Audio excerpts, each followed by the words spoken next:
Effie is one of the only reasons why Haymitch survived Sunrise on the Reaping, yes, because of a costume. So, you know the scenes where they rank each tribute, right? Look at Haymitch. The game's makers gave this brother a 1. Even Lulu got a 3. The pirate copy Prem. Why? Because of what he did to Snow. And I actually think it answers a burning question in Mockingjay. Let's rewind, but first hit follow if you love overanalyzing the Hunger Games. Spoilers. So in Sunrise on the Reaping, after they have this massive chariot crash, Haymitch basically destroys every single chance he has of getting out of the games, without any revenge put towards him or his loved ones, right? Because Snow is a bad bee and he always needs to get his lick back. So Snow does 2 things. Firstly, he invites Haymitch to Heavensby Hall where he psychologically tortures him. Turns out Snow installed listening devices in all of the capital facilities. Told you, paranoid Paddy over here. And he knows that Haymitch doesn't want to have a long sufferable reaping. So he basically says, speak on my name and I'll give the much your cologne. Then he grabs Haymitch's flint and learns it says LD, and that's for Leno Dove. And he implies that if Haymitch talks wicked like Elphaba, he's gonna find his sweet one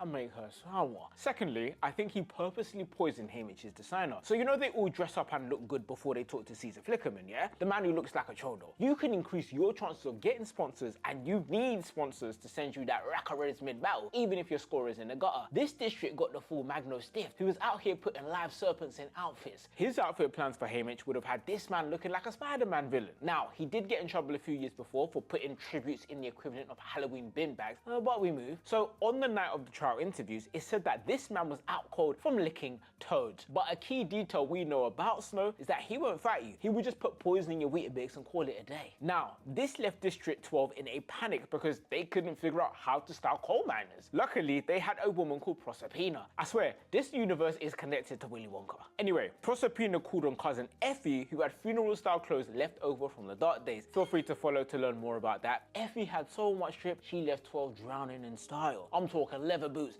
embezzled jackets. Haymitch came through looking like the Undertaker had a baby with a disco ball. And he took on the official persona of the bootlegger. During Haymitch's interview, he lapses this up, okay? Caesar is like, how did you get a 1? Haymitch is like, because I'm not afraid of stormtroopers on a budget. Then he points out audience members with shenanigans like beehives on their head, claiming everyone else is dumb and the audience eat into this. But why would his rank stop sponsors, you ask? Listen, sponsor gifts are expensive, so if you feed someone who is going to lose, you aren't getting that money back, okay? Because of his outfit and performance, he sent cornbread, ice cream, grape juice. Basically, his sponsors invited him to the cookout. Which takes us to Mockingjay because soul food saved Effie. Remember in Mockingjay, anyone even remotely considered to be affiliated with the capital were arrested or persecuted. Effie was taken to District 13, and it's because Haymitch and Plutarch vouched for her, she was allowed to live, even if she was cussing everyone out while being there. That was the start of a 25-year-old friendship that saved both of their lives. If you love Hunger Games, be sure to follow for more content.